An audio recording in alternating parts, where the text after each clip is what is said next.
그 본문에서 여행에 대한 얘기도 잠깐 했지만 우리가 그러니까 윗바사나 수행에서 가장 중요한 부분 중에 하나가 결국은 일상에서의 수행이잖아요, 그죠? 우리가 그 지혜를 개발하는 것이 이 수행의 목적인데, 그러면 그 지혜는 어떻게 개발될 수 있는가라고 했을 때 가장 기본적인 것이 꼭 필요한 것이 사티가 이어져야 하는 것이에요. 근데 그 사티가 일상의 삶 속에서 사티를 할 수 없다면 그 사티를 유지할 수가 없는 것이거든요. 계속 이어갈 수가 없는 것이거든요. 그래서 사실 이게 항상 반복해서 얘기하고 너무 당연한 것 같아서 우리가 간과할 수 있는데, 일상에서의 그 알아차리는 노력, 이거 정말 중요한 것이거든요. 근데 그렇게 하다가 보면 각자 자기 자신이 수행에 있어서 일상의 그 수행이 좀 잘 되는 그런 부분이 있고 좀 잘 안 되는 부분들이 있잖아요, 그죠? 잘 안 되는 부분들이라고 하는 결국 뭐냐 하면 그 일을 할 때 우리가 탐심이나 진심이 계속 반복적으로 일어나는 것이에요. 그렇다면 그건 또 뭐냐 하면 우리가 오랜 세월 동안 이렇게 살아오면서 그 일을 하는 데 있어서 탐심이나 진심이 꼭 필요하다라고 그렇게 믿어왔던 것이죠. 여행하는 것도 그렇고 우리가 뭐 어떤 일을 맡은 바 일을 할 때도 그렇잖아요. 어떤 임무가 주어졌을 때도 우리는 그걸 꼭 이렇게 먼저 생각하는 것이 잘해야 된다라고 하는 생각이 꼭 들거든요. 그런 것들이 일단 탐심에서 시작하는 경우가 굉장히 많은 것이에요.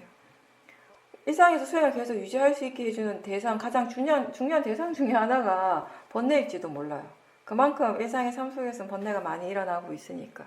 근데 그런 번뇌에 대해서 우리가 견해가 바르지 않다면은 굉장히 힘들어지는 것이죠. 계속 반복해서 얘기를 하잖아요. 번뇌가 일어나는 것이 잘못됐다라고 생각해야 할 것인지, 대상이 일어났다라고 생각해야 될 것인지, 이 번뇌를 빨리 없애야 한다고 생각해야 할 것인지, 이 번뇌를 최대한 자주자주 계속해서 알아차려야 한다라고 그렇게 알아야 할 것인지. 결국 수행은 이러한 마음가짐의 일이거든요. 견해의 일이거든요. 수행을 한다라고 하는 것은. 일상생활 속에서 지금 어떤 마음가짐을 어떤 견해로서 하고 있는가를 자주자주 점검하는 것도 우리가 이 수행하는 마음의 힘을 키우는 것에 꼭 필요한 조건 중에 하나가 되는 것이죠. 여행을 하는 것도 그렇고 우리가 은연중에 그런 것들이 있어요. 이 일은 수행하는데 별로 도움이 안 된다. 이거는 수행자가 할 일이 아니다. 뭐 그런 것들, 그죠? 이미 정해놓은 것들. 물론 그런 부분들도 있을 수 있어요. 근데 대부분의 경우는 뭐냐면은 우리가 미리 정해놨기 때문에 마음이 그렇게 믿는 것이거든요. 그런 것도 우리가 이해해야 되는 부분이에요. 마음이 미리 정해놨기 때문에, 이미 그렇게 생각해버렸기 때문에 그런 것이다라고 내가 그렇게 단정을 지어져 버렸기 때문에 그렇게 되어져 버린 것들이 많다라는 것이에요. 그러면 반대로 생각을 하면 마음이 그렇게 정해놓지 않는다면은 결과가 달라질 수 있다라는 것이거든요.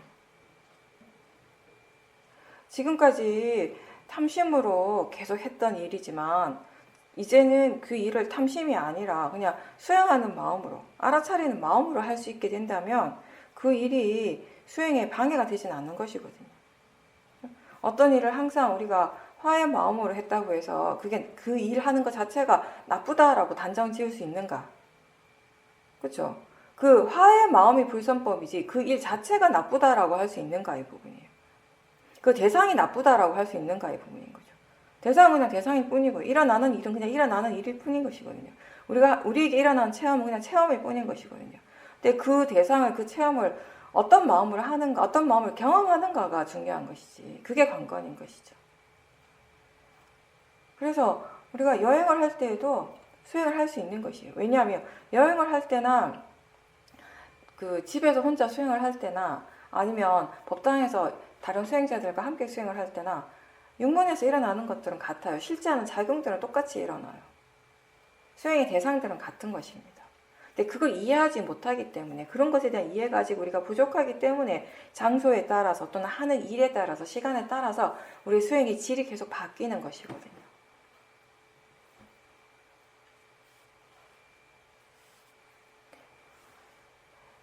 그리고 그 의도에 대해서 조금 더 이제 얘기를 해본다면은, 일반적으로 우리는 지금 뭐를 해야지라고 하는 그런 마음들이 일어날 때 그거를 의도라고 생각해요. 앉아 있다가 일어나야지.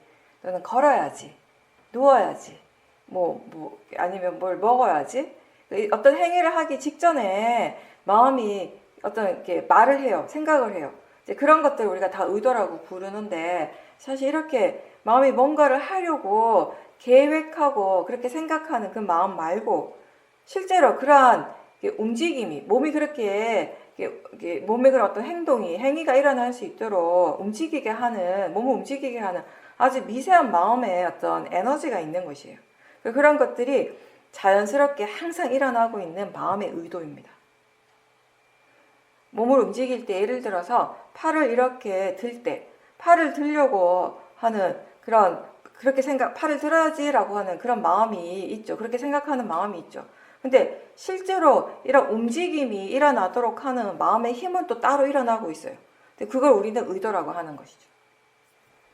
그 마음의 에너지가 이 몸을 움직이게 하는 직접적인 원인이 되는 것이에요. 그 의도 자체가.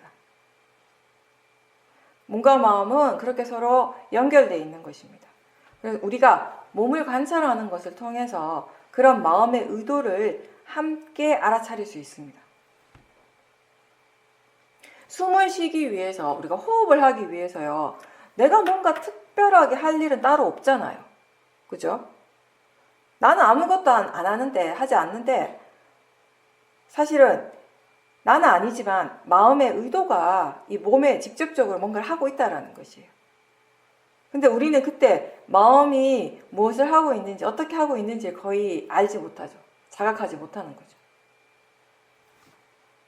근데 의도적으로, 그렇게 자연스러운 호흡 말고요, 자연스럽게 숨을 쉬는 거 말고 뭔가 의도적으로 숨을 쉬려고 할 때가 있잖아요. 그럴 때는 마음이 뭔가를 어떻게 하려고 하는 그런 마음이 일어나고 있다는 걸 알 수 있거든요.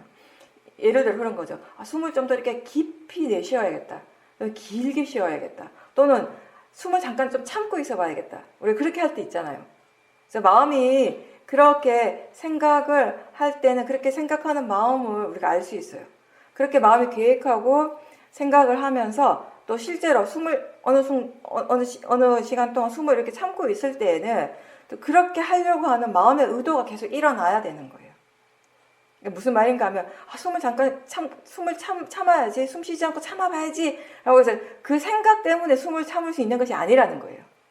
그 생각은 생각대로 일어나고, 그 생각이 일어났으니까 숨을 참겠죠. 그 숨을 참고 있는 그 동안에 일어나는 마음의 의도가 있다는 것이에요. 숨을 참아야지라고 생각하는 그 마음은 우리가 쉽게 알 수 있는데, 실제로 그렇게 하는데 필요한 그 마음의 에너지는 잘 알아차리기가 힘들어요. 굉장히 미세하기 때문에. 잠을 잘 때라든지 아니면 내가 뭔가를 하려고 전혀 계획하지 않을 때에도 이런 자연스러운 마음의 의도, 마음의 에너지는 계속 일어나고 있거든요. 그런 의도들이 일어나기 때문에 숨을 쉬고 눈도 깜빡이고 아주 소소한 몸의 움직임들은 계속 일어나는 것이에요. 제가 지금 이렇게 말을 하면서 계속 손과 팔을 움직이잖아요. 이것도 그냥 일어나는 것이 아니라 의도가 있기 때문에 일어난다는 것이죠. 근데 그런 의도들을 계속 알아차림하는 것은 쉽지 않다는 것이죠. 예전에 사화도 그런 말씀을 하셨죠. 우리 몸속에 장기들이 있잖아요. 위가 있고 대장이 있고 그런 장기들도 계속 뭔가 이렇게 수축하고 움직이잖아요. 그런 움직임들도 그냥 일어나는 것이 아니라 마음의 의도가 있기 때문에 움직인다는 것이에요. 그런 말씀을 하셨어요. 이런 자연스러운 의도는 평상시에 우리가 바로바로 알아차림하는 것이 쉽지는 않죠. 마음에 대한 이해가 굉장히 깊어지고 충분해지고 그 알아차림이 저절로 계속 이어지고 있을 때 지혜가 수행을 이끌어갈 때 그럴 때 우리가 이런 온몸을 통해서 일어나는 의도들이 이렇게 알아지게 되는 거예요. 그러면서 무아에 대한 이해도 분명해집니다. 이런 것들이 나의 노력이나 나의 의도로서 일어나는 것이 아니라는 게 분명하기 때문에 몸을 움직이게 하는 그런 마음의 힘, 마음의 에너지 자체를 우리가 분명하게 알아차림하게 될 때 거기에 나라고 할 수 있는 것이 없다라고 하는 그런 이해들이 더 분명해집니다. 원인과 결과를 이해하는데 아주 좋은 체험이 되는 것이죠. 그런 이해가 없다면은요, 우리는 모든 행위의 주체를 항상 나라고 생각하고 나라고 믿는 것이에요. 그런 믿음 자체가 너무 강하기 때문에 이런 통찰지가 일어나지 않는다면 절대 그 나라는 관념은 약해질 수가 없는 겁니다. 그리고 이 의도라고 하는 것이 어떤 움직임 때만 일어나는 것이 아니라, 움직임을 일으킬 때만 일어나는 것이 아니라 자세를 가만히 유지하는 데도 꼭 필요한 마음의 힘이에요. 마음의 에너지예요. 계속 누워 있거나 계속 서 있을 때에도, 우리가 자손을 할 때 가만히 앉아 있잖아요. 몸을 움직이지 않고. 그럴 때에도 가만히 있으려고 하는 마음의 의도가 계속 일어나는 중이라는 겁니다. 그렇게 의도가 끊임없이 일어나고 있는데, 그렇다라고 해서 그 의도를 보려고 일부러 그쪽에 집중을 할 필요는 없어요. 또 딱히 그렇게 집중한다고 해서 보여지는 것도 아니고. 다만 알아차림에 가속도가 있을 때, 내가 노력하지 않아도 수행이 저절로 되고, 아까 얘기했듯이 사티가 이끌어가는 수행이 아니라 지혜가 이끌어가는 그런 마음에 그런 이렇게 힘이 있을 때, 우리가 그 의도의 마음에 좀 더 관심을 기울일 수가 있게 되는 것입니다. 또 때로는 내가 따로 관심을 기울이지 않아도 그냥 자연스럽게 그냥 그게 드러나게 돼요. 저절로 알아지게 되는 것이고요. 근데 우리가 좀 뭔가 의도적으로, 수행자들이 의도를 그냥 그걸 보려고 할 때는 약간 이런 게 있죠. 그 어떤 행위를 시작하기 전에 의도를 먼저 찾게 돼요. 뭔가 하려고 하는 마음을 먼저 찾게 되는 거죠. 그렇게 하고자 하는 마음을 한번 알아차리고, 이제 그 다음에 일어나는 그런 몸의 행위들을 계속 지켜보게 되는 것인데, 근데 사실 의도라고 하는 것이 이 마음이 처음에 한 번만 일어나는 것이 아니라 그 행위를 하고 있는 내내 끊임없이 일어나거든요. 그래서 우리가 이 의도를 관찰하려고 애를 써도요, 그게 쉬지 않고, 그리고 굉장히 이 마음이라고 하는 것이 굉장히 빠르게 일어나기 때문에 지켜보는 쪽에 충분한 마음의 힘이 갖춰져 있지 않으면 관찰하는 것이 어려운 거예요.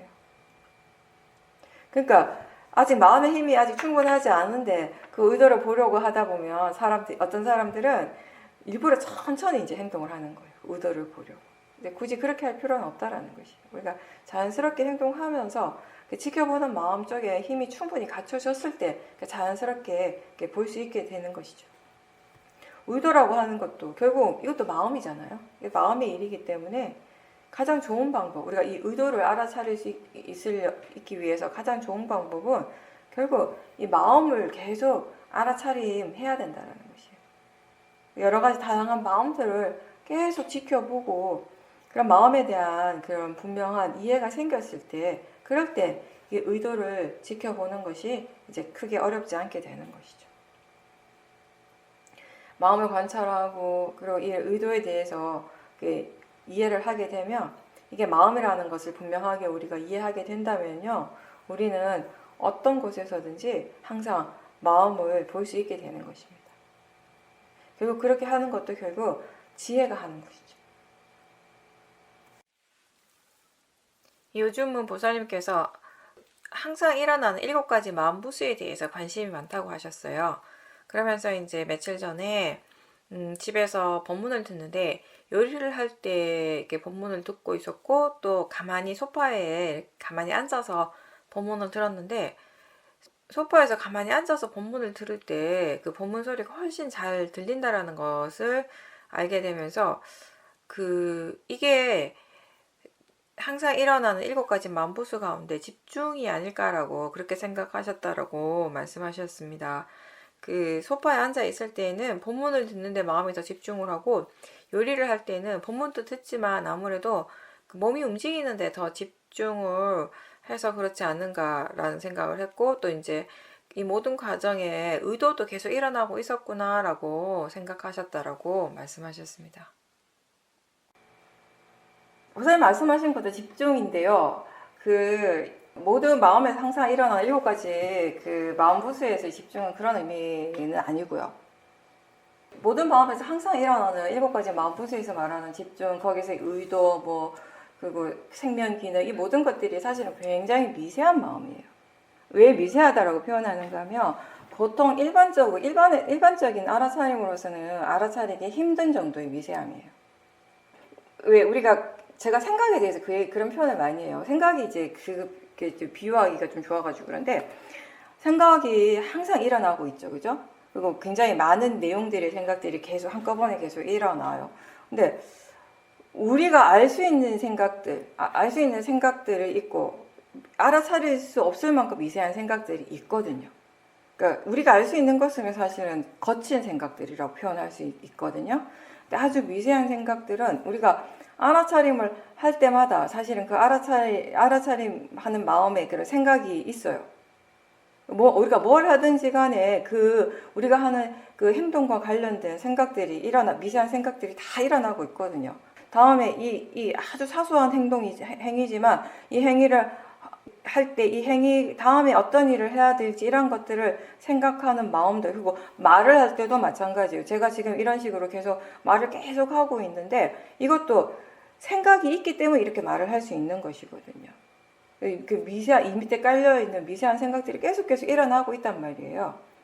우리가 알아차림을 할 때 바로바로 알아차릴 수 있는 그런 대상들도 일어나고 있지만 너무 미세해서 바로 알기가 어려운 대상들이 굉장히 많단 말이에요. 그 7가지 마음의 항상 일어나는 마음 보수에서 말하는 집중은 사실 그런 우리가 어떤 대상에 대한 집중, 그러니까 뭐에 대해서 하나에 대해 집중이라고 하면 어떤 하나에 대해서 이렇게 딱 포커스를 맞추고 그것만 계속 이렇게 마음이 관심을 거기다 두는 것을 집중이라고 하잖아요. 어느 정도 일정한 시간 동안, 그죠?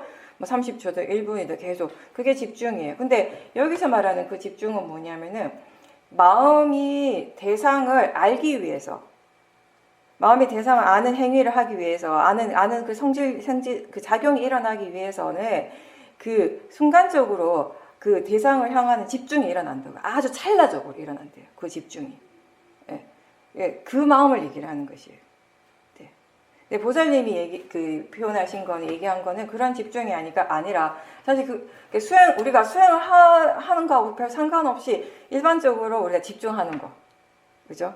근데 그런 집중들은 왜 일어나는가 하면은 어떤 특정한 대상에 대해서 마음에 관심을 두기 때문에 일어나는 것이에요.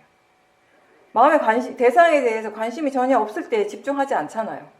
뭔가 집중을 한다라고 하는 건 마음에 거기 일단 관심을 둔다라는 거예요. 여러 가지 대상들이 있어. 보이는 것도 들리는 것도 소리도 여러 가지 다양한 소리가 있어요. 여러 가지 다양한 소리가 있는데 그중에 어떤 특정한 소리에 대해서 마음이 특별하게 더 관심을 두면 그 다음에 어떻게 돼요? 마음이 그 소리에 더 집중을 하게 되잖아요. 그거는 이제 우리가 일반적으로 이제 대상을 향하는 집중인 것이죠. 그렇죠? 그러니까 마음이 소리를 들을 때 귀로 듣는 것이 아니라, 사실 소리를 듣는 것이 귀의 일이 아니라 마음의 일이거든요. 그래서 마음이 그 소리에 대해서 특별하게 아까보다 좀 전보다 더 관심을 가지게 될 때 그 소리가 좀 더 분명하게 들려요. 더 잘 들려요.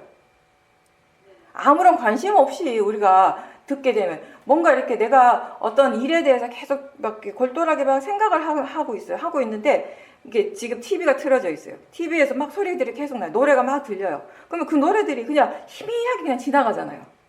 지금 무슨 노래인지 하나도 안 들려요. 근데 뭔가 소리가 들린다라는 건 아는데 그 노래의 내용이고 뭐고 이런 것들은 잘 몰라요. 그냥 막 지나가는 거예요. 그죠?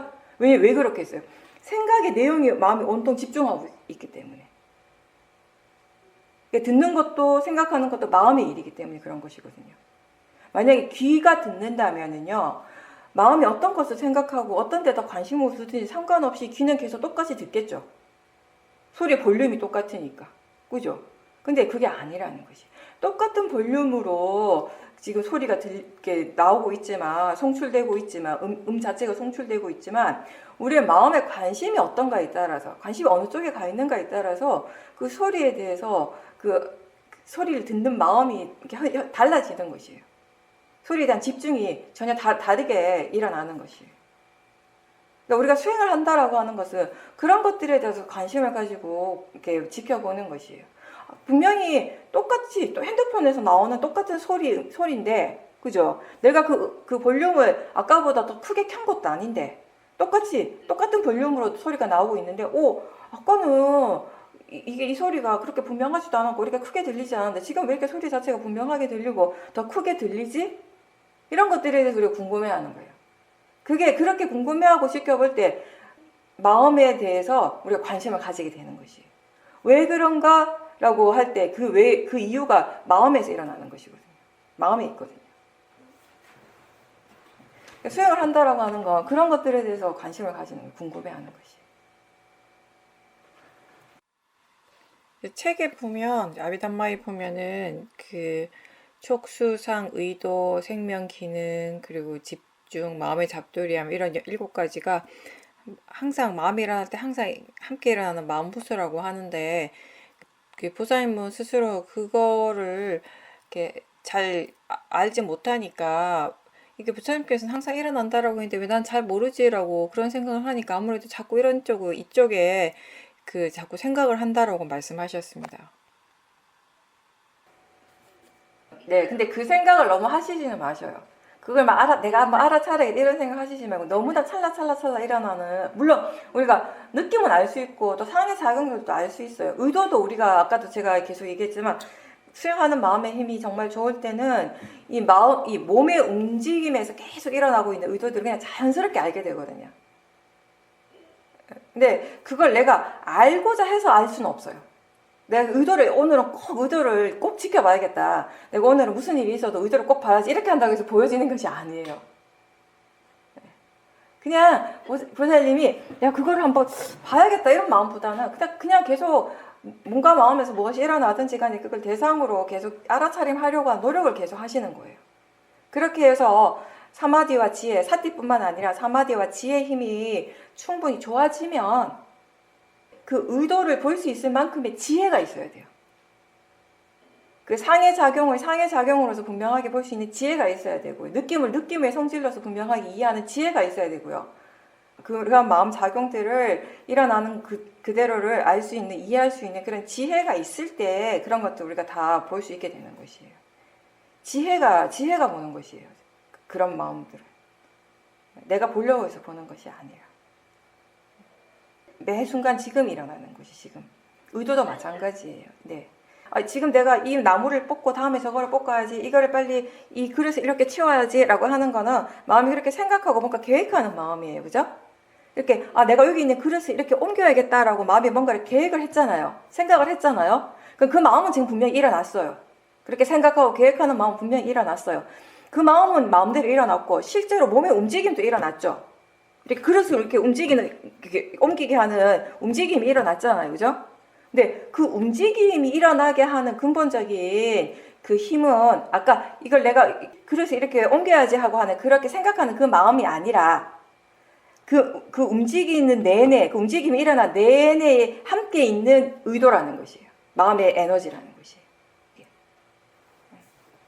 그러니까 너무 뭔가를 보살이 이거를 내가 꼭 봐야겠다, 이걸 꼭 이해해야겠다라고 그런 마음보다는 그냥 지금 말씀하신 거 그냥 수행을 해야겠다라고 하는 마음이 더 좋은 마음 상태예요. 더 좋은 마음가짐입니다. 근데 이런 건 있어요. 그냥 단순하게 계속 나는 수행을 해야겠다라고 생각하고 수행을 꾸준하게 하면서 마음의 힘이 점점 생기다 보면 내가 아니라 지혜가 궁금해할 때가 있어요. 이거에 대해서 궁금하다, 알고 싶다, 좀 더 집중해서 보고 싶다라고 지혜가 얘기해요. 그러면 그때는 마음이 알아서 수행을 그런 방향으로 가게 되는 거죠. 근데 지금은 이제 보살님이 내가 그렇게 하려고 하잖아요. 그죠? 근데 굳이 그렇게 할 필요는 없다라는 것입니다. 어머니와 관계가 많이 힘들다라고 하셨는데요.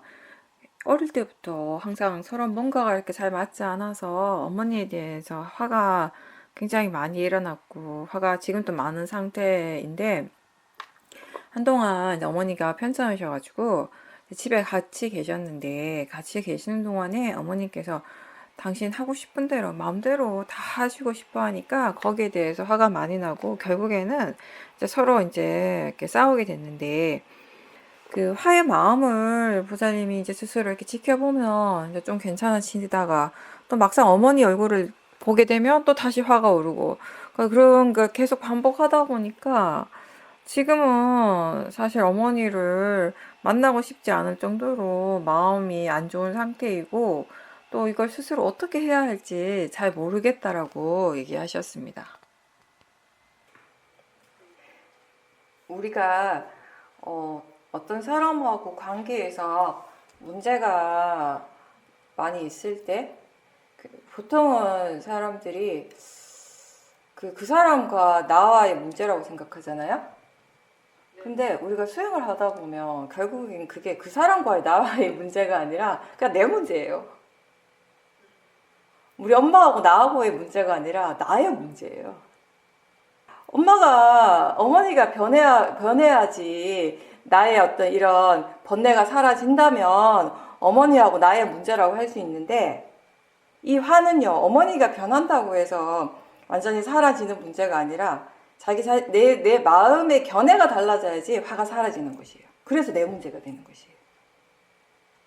그러니까 보살님이 사실 수행을 하려고 노력도 하셨겠죠. 그죠? 안 될 때도 있었지만, 그래도 수행하고자 하는 노력도 좀 꾸준하게 하셨을 텐데, 근데 그게 결과적으로 지금까지는 썩 그렇게 좋은 영향을 미치지 못한 거는, 근본적인 거는 결국 수행하는 마음의 견해라고 저는 생각하거든요.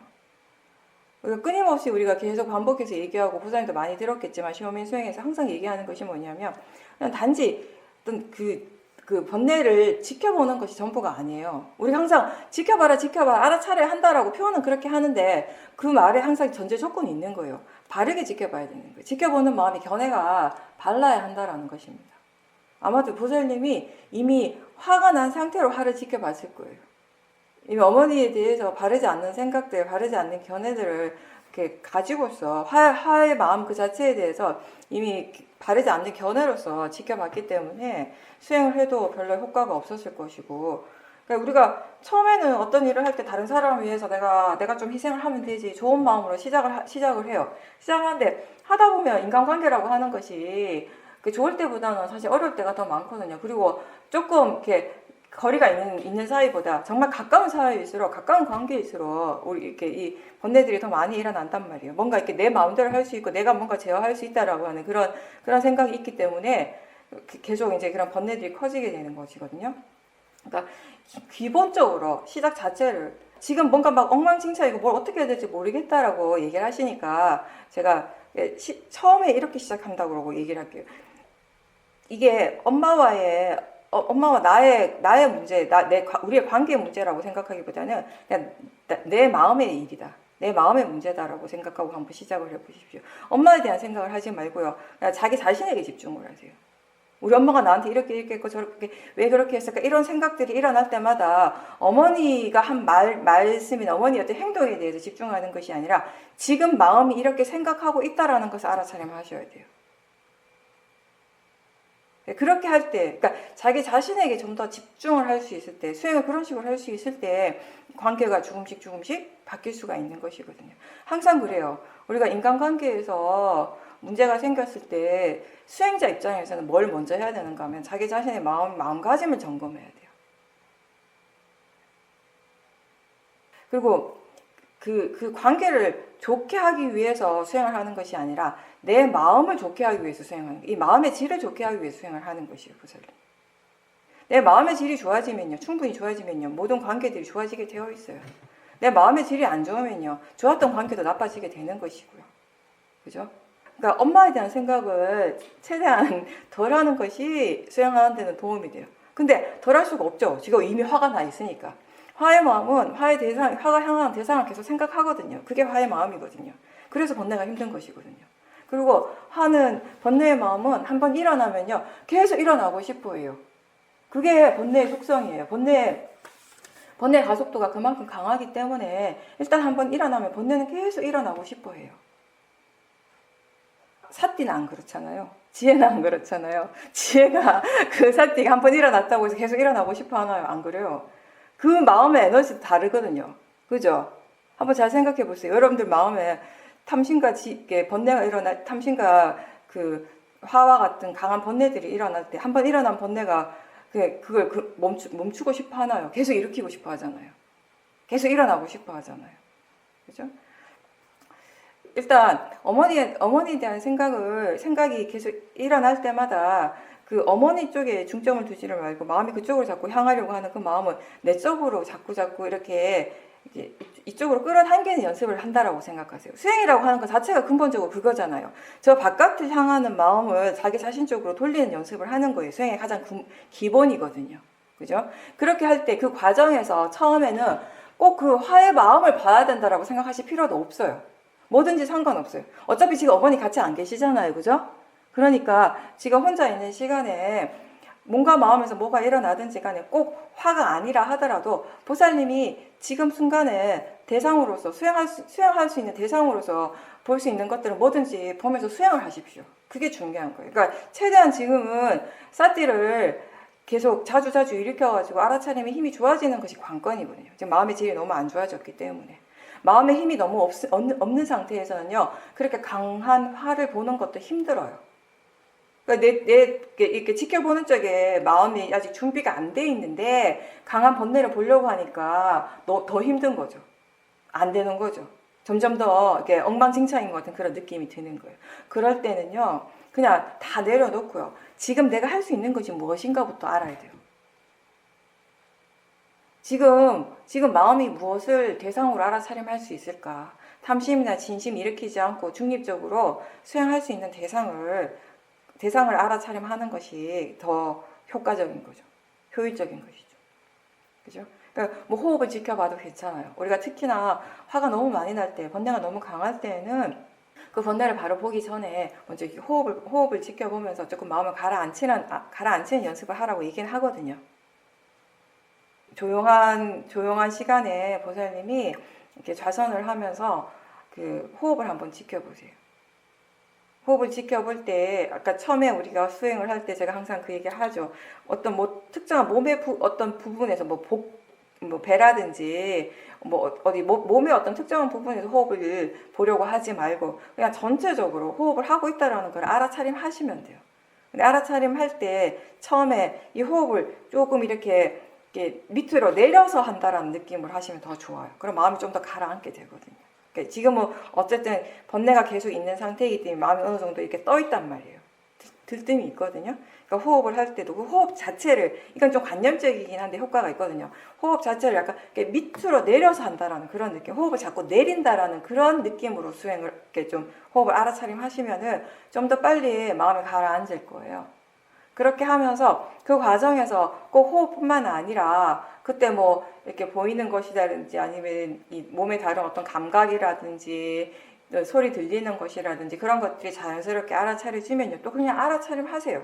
꼭 호흡만 알아차려야지 그럴 필요는 없거든요. 그러니까 뭐든지 대상으로 알아차림할 수 있는 것들을 다 알아차림하면서 이렇게 사띠의 힘을 키우는 것이 지금 관건이라고 생각하세요. 근데 알아차림을 하는 것이 아니라 지금 또 가장 중요한 건 뭐냐면 견해의 부분이에요.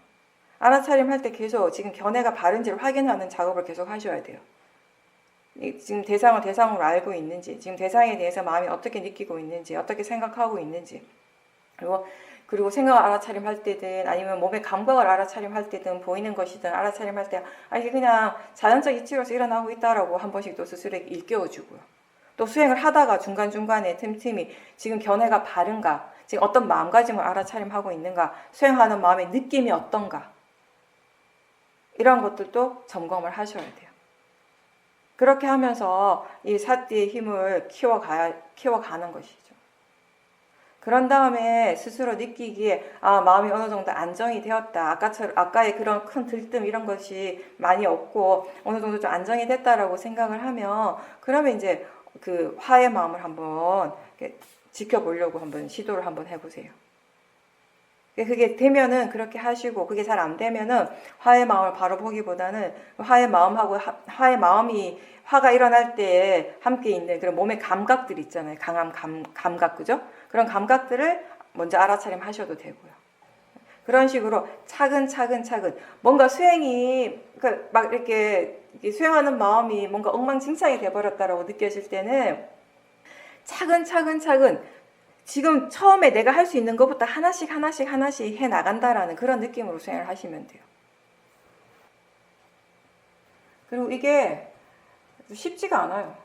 설명을 하면 그렇게 하면 되겠다라고 그런 생각들을 하게 되는데 막상 또 본인이 그걸 하게 되면요. 생각만큼 잘 안 돼요. 그게 또 수행이에요. 어쩔 수가 없어요. 그러니까 계속 반복하셔야 돼요. 이게 하루 이틀 한다고 금방 되는 것도 아니고요. 한 달이 될 수도 있고 2달이 될 수도 있고요. 그렇지만 조금씩은 좋아질 겁니다. 계속 사띠하려고 하는 노력을 계속 하고 있다면. 그렇게 한번 해보십시오.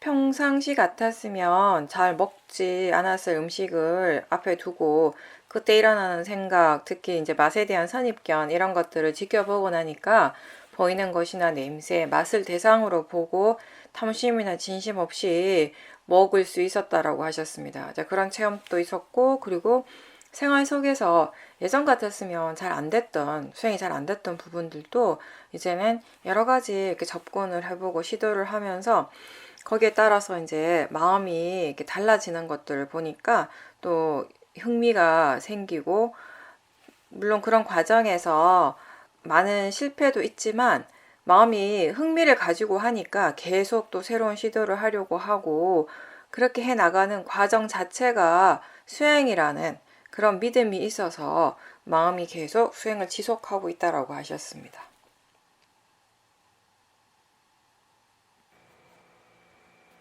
결국은 보살님 말씀하신 게 전부가 그만큼 마음의 바른 견해에 대한 지혜가 힘이 좋기 때문에 그런 것들이 이제 자연스럽게 되어지는 거예요. 그러니까 음식도 음식을 봤을 때 거기에 대해서 어떤 선입견이 일어났을 때 예전 같으면 그 선입견 때문에 바로 도사가 일어났겠죠.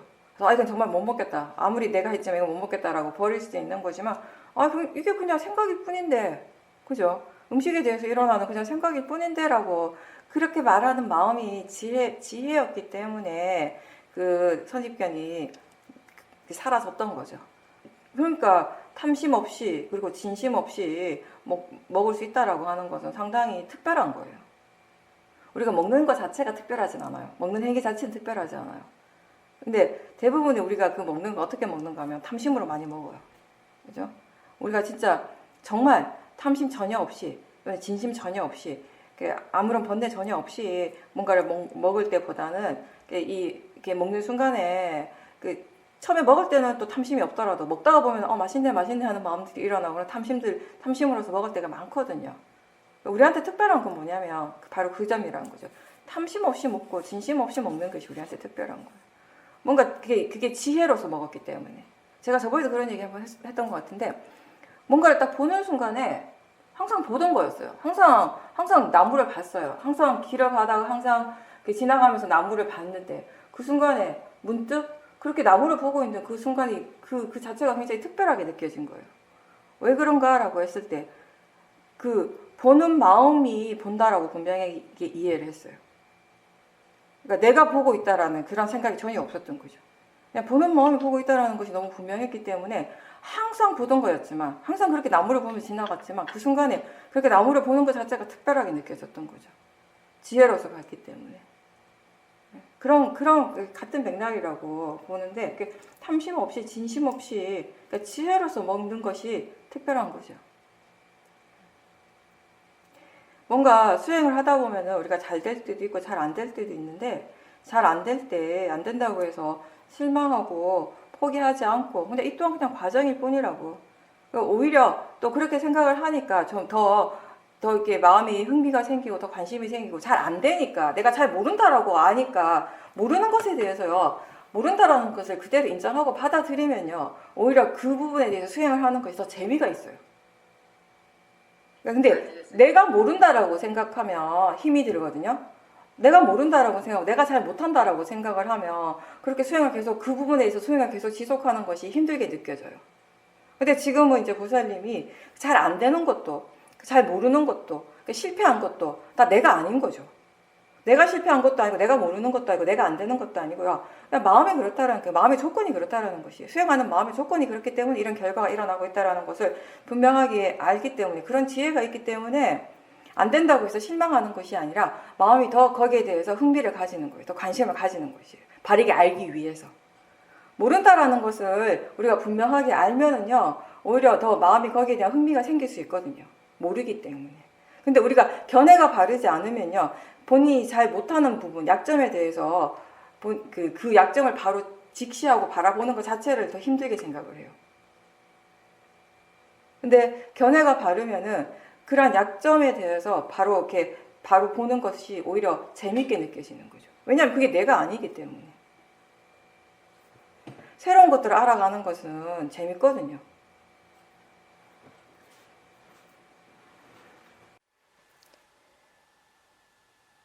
요즘은 아는 성질에 대해서 관심을 두고 계속 수행을 하는데, 그렇게 하면서 동시에 의도나 생각, 느낌 이러한 것들이 서로 어떻게 영향을 주면서 마음이 일어나는지 그런 부분들도 궁금해졌다라고 하셨습니다. 그리고 어느 날 지하철에서 마음이 소리에 관심을 두고 있었고, 또 그렇게 마음이 관심을 두고 듣고 있는 것을 알아차렸는데, 그때 이게 어떤 소리인지, 사람 목소리인지 기계 소리인지 뭐 이런 것들을 마음이 이미 알고 듣고 있다라는 것을 분명하게 다시 이제 알아차리게 되었는데, 그러면서 이제 상해작용에 대해서도 함께 이렇게 궁금해하고 그런 쪽으로 좀 더 관심을 가지면서 계속 수행을 하고 있다라고 하셨습니다. 일상에서 옷을 입을 때 팔을 얼마나 들어야 하는지, 어떻게 구부리는지 이러한 것들이 마음이 다 알면서 하고 있다라는 것도 또 다시 알게 되고, 이런 일상생활 속에서 여러 가지 그런 몸의 동작을 지켜볼 때 상해작용과 의도를 함께 알아차리니까 이게 정말 빠르고 미세하다라는 것도 새로 이해하게 되고, 이것 또한 내가 하는 것이 아니라 마음이 하는구나 라고 하는 그런 이해도 또 새롭게 생겼다라고 하셨습니다.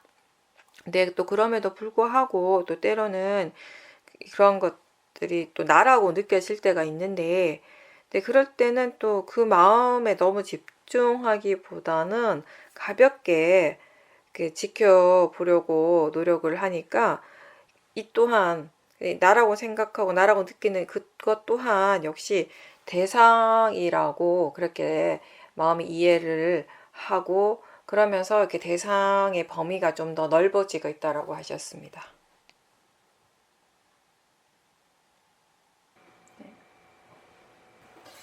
네, 보살님은 어떤 대상이든지 그걸 무심하게 본다면 그걸로 수행을 잘 하시는 거예요. 네. 그게 핵심이라고 봐요. 지금 이제 그게 잘 되고 있어서 다행이고, 우리가 뭐 의도된 상해작용이든 느끼는 작용이든 뭐든지 상관없어요. 뭐든 그 중에 어떤 것이든지 그 어떤 하나의 어떤 마음의 작용에 대해서 그게 마음이라는 것을 분명하게 분명하게 이해하는 것을 바탕으로 그 작용들에 대해서 우리가 관심을 가지고 계속 지켜보잖아요. 그러면 그 알아차림을 통해서 반드시 우리가 어떤 이해들이 깊어지게 되냐면 결국 무아에 대한 이해가 깊어지게 돼 있어요. 왜냐하면 지금 기본적으로 보살님이 이제 수행할 때 수행하는 마음 자체, 그게 마음이라고 하는 이해는 있거든요. 지금 일어나고 있는 것이 마음의 작용이라고 하는 이해가 지금 근본적으로 굉장히 강하게 있기 때문에, 깊게 있기 때문에 그런 것들을 바탕으로 지금 마음이라는 것을, 마음의 작용이라는 것을 바탕으로 볼 때 그런 상해 작용들을 관심을 지난번에 의도였고 지금 이제 상해 작용이라면 그런 상해 작용 쪽에 좀 더 관심을 이렇게 두고 보게 되면, 관심을 두기 때문에 좀 더 많은 것들이 알아지게 돼요. 더 많은 대상들이 보여지는 거예요. 그죠? 아무래도 그렇겠죠. 관심을 두니까 그쪽에 더 집중을 하게 되는 것이고, 또 지켜보는 마음에 이미 힘이, 지켜보는 마음에 힘이 좋은 상태이기 때문에 좀 관심을 가지고 어떤 부분들에 대해서 내가 더 이렇게 좀 보겠다라고 하는 그런 마음, 의도를 가지고 보게 되면 확실히 그냥 대충 볼 때보다는 미세한 대상들을 훨씬 더 많이 보게 되는 것이거든요. 그런 미세한 대상들을 계속 보게 될 때, 그리고 그런 대상들이, 여러 가지 대상들이 한꺼번에 이렇게 보여질 때, 또 하나가 각각의 작용이지만 지금은 그걸 또 전체적으로 보고 있기 때문에, 하나의 그림 안에서 그런 것들을 다 같이 보고 있기 때문에 그런 것들이 서로 앞에 마음과 뒤에 마음이 어떤 식으로 연결되고 있는지를 또 함께 보게 돼요. 그래서 진행하는 그런 과정들, 흐름 자체를 함께 보는 것이거든요. 근데 그것도 사실은 내가 그렇게 봐야겠다라고 해서 의도해서 보는 것이 아니잖아요. 그냥 보고 있을 뿐이에요. 그냥 보고 있을 뿐인데 보는 마음의 지혜가 그렇게 보는 것이죠. 알아차리는 마음의 지혜가. 그죠? 그래서 그렇게 우리가 볼 수 있을 때 결국 그걸 통해서 이 모아에 대한 이해가, 이게 나하고 상관없이 이런 각각의 마음들이 서로서로 이런 관계 속에서 일어나고 있었다라고 하는 것들이 분명해지고요. 동시에 또 이게 더 미세한 것들을 보게 되면서 정말 마음이 굉장히 빨리빨리 일어나고 사라진다라고 하는 이해도 또 생기게 되거든요. 그럼 결국 그거는 무상에 대한 이해와 연결되는 것이거든요. 그런 이해들이 이제 계속 더 깊어지는 것이에요. 지금 그런 식으로 수행을 하시면 돼요. 그냥 상해 작용이라고 하는 게 과연 뭔가 그렇게 관심을 두고 보니까 이미 마음이 알고 있는 것들이 굉장히 많은 거예요. 근데 그게 또 중요한 건 뭐냐면 내가 아는 것이 아니에요. 내가 아는 것이 아니라 마음이 알고 있어요. 또 그거를 보살님이 지켜볼 때도 내가 알고 있다라고 하는 관념 없이 마음이 지금 이렇게 알고 있다라는 것을 알면서 지켜보고 있기 때문에 무상관 무아에 대한 이해도 생기는 것이에요. 그러니까 이렇게 우리가 수행을 통해서 무상관 무아에 대한 이해가 생기고 그런 이해들이 깊어지기 위해서는 기본적으로 수행하는 마음의 지혜가 있어야 되는 것이거든요. 지혜로서 지켜볼 때 지켜보는 것을 통해서 우리가 무상관 무아에 대한 이해가 생기는 것이에요. 계속 마음이 자연스럽게 관심을 가진다면은 그런 자연스러운 관심을 가지고 지켜보시고요. 그리고 그걸 통해서 뭘 이해할 수 있는지를 또 본인이 알아가면서 수행을 하시면 되는 거예요. 근데 조심해야 될 거는 그냥 아까 제가 얘기한 것처럼 어떤 대상이든지 그냥 무심하게 보시면 된다는 거예요. 너무 이렇게 또 들어가가지고 더 많은 것을 보려고 하는 그런 탐심이 또 어느 순간에 일어나지 않는지 그런 부분들에 대해서 항상 조심하면서 지켜보십시오. 우리가 계속 반복해서 이야기를 하지만 무아에 대한 이해가 이게 내가 없다, 이게 내가 아니다라고 그런 식의 어떤 이해가 생기기보다는요.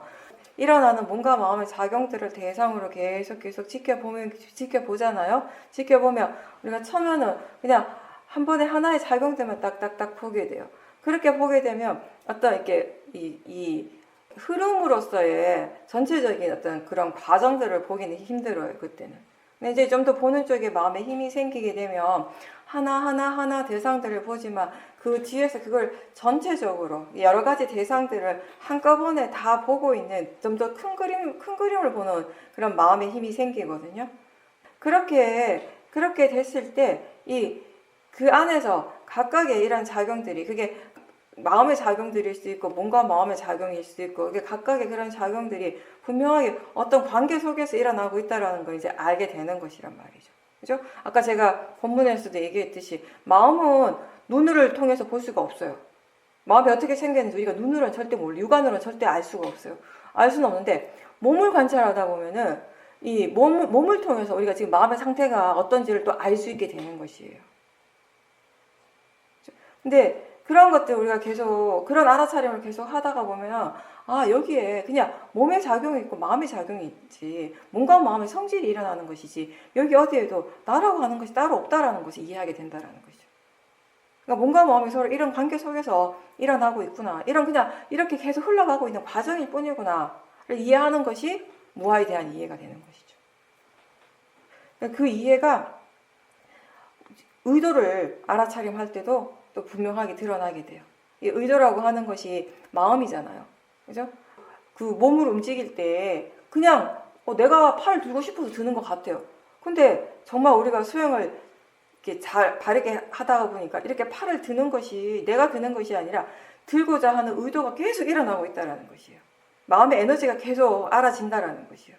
그럼 거기에 내가 나라는 것이 어디 있어요? 그죠? 거기에는 나라는 것이 있는 것이 아니라 마음이 있어요. 의도가 일어나고 있고 그 의도에 따라서 일어나고 있는 감각들이 있어요. 움직임이. 그러면서 우리가 그걸 전체적으로 내가 지금 팔을 들고 있네 라고 생각을 하는 것이죠. 그런 관념들이 일어나는 것이죠. 그런 것들을 우리가 그런 각각의 몸과 마음의 작용으로서 이제 알 수 있을 때 그런 지혜를 바탕으로 해가지고 이제 무상고 무아에 통찰지가 생기게 되는 거죠. 어느 날 갑자기 큰 지혜가 무아를 이해하는 큰 통찰지가 팍 생기진 않아요. 그러니까 조금씩 지혜들이 이렇게 모이고 쌓여가지고 큰 지혜가 생기는 것이에요. 아, 이게 몸의 감각은, 몸의 그런 그 지수화풍의 4대의 성질로서 일어나고 있다라는 그런 것에 대한 이해가 하나의 지혜가 생기고요. 또 그것에 대해서 뭔가를 하고자 하는 마음이 일어날 때 이게 내가 아니라, 아, 마음이다. 마음의 작용이다라고 이해하는 그런 지혜가 있고. 그리고 또 뭔가 이렇게 몸이 움직일 때 그걸 일으키게 하는 또 마음의 에너지가 또 따로 일어나고 있고 그 에너지 때문에 이렇게 몸이 움직일 수 있다라고 하는 그런 이해들이 생기고 이런 이해들이 하나씩 수행을 통해서 하나씩 생기고 조금씩 개발되다 보면 이제 나중에 전체적으로 무상공 무아에 대한 이해가 생기는 거예요. 우리가 빠라마타 실제하는 법을 이야기를 할 때 모든 법들이 두 가지 분야로서의 성질이 있거든요. 분야라고 얘기해야 되나? 어떻게 표현해야 될지 내가 정확하게 모르겠는데 각각의 법이 그것만의 고유한 성질이 있고요. 그죠? 생각하는 마음은 생각하는 성질이 있고 느끼는 마음은 느끼는 성질이 있고 화는 화의 성질이 있는 것이에요. 물질은 물질의 성질이 있습니다. 그러면서 동시에 또 한쪽의 것은 뭐냐면은 이 모든 법들이 공통적으로 가지는 성질이 있는 것이에요. 그게 뭐죠? 무상공 무아라는 것이에요. 화의 마음의 성질도 무상공 무아예요. 탐심의 마음도 무상공 무아의 성질이 있고 지혜도 마찬가지고 사띠도 마찬가지고 그리고 우리에게 일어나는 모든 실제하는 법의 공통된 성질이 무상공 무아라는 것이에요. 근데 이제 대체로 보면 이 지혜가 어떤 식으로 어떤 방향으로 일어나는가 하면 각각의 그 법의 그 고유한 그 성질을 이해하는 지혜들이 먼저 일어나요. 그런 다음에 그렇게 해서 그런 지혜가 일어났다라고 하는 것은 우리가 몸과 마음을 나하고 분리해서 볼 수 있게 된다라는 것이거든요. 각각의 그냥 성질로서 작용으로서 보게 된다라는 것이거든요. 그렇게 이제 보게 되면서 무상공 무아에 대한 이해가 깊어지게 되는 거죠.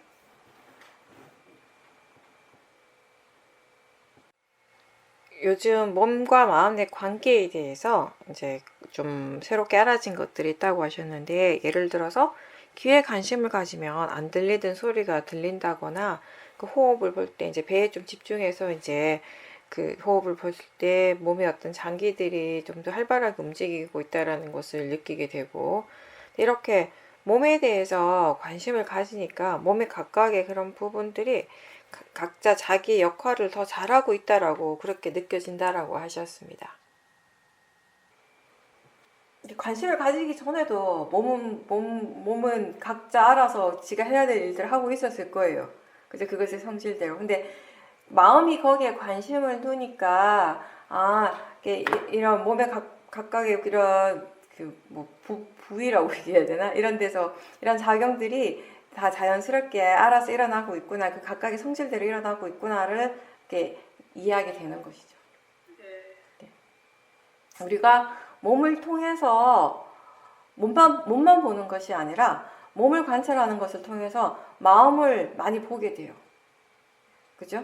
그리고 마음을 관찰하다가 보면 또 몸에서 일어나는 것들을 같이 보게 되고요. 그럴 수밖에 없는 거예요. 서로가 각기 다른 성질로서 일어나지만 서로 이렇게 연기적으로 연결되어 있기 때문에 함께 일어나게 돼 있어요. 각각의 성질들이 서로 조건이 되어서 일어나게 되는 것이에요. 이게 빠라마타 법의 고유한 성질 중에 하나가 지 혼자 절대 일어나지 않는다라는 것이에요. 법은 일어나기 위해서 그것이 아닌 다른 법과 함께 일어나게 되어 있는 것이거든요. 그런 것들을 우리가 연기라고 하는 그 연기적인 성질을 우리가 몸과 마음을 함께 지켜보면서 많이 이해하게 되는 것이죠. 네. 그러니까 결국 우리가 연기라고 하는 거 12연기를 저 밖에서 찾는 것이 아니라 책을 통해서 이해하는 것이 아니라 우리 몸과 마음을 통해서 이해하게 되는 것이에요. 네. 그게 불교죠. 네. 오늘 여기까지 하고 마치겠습니다. 수고하셨습니다.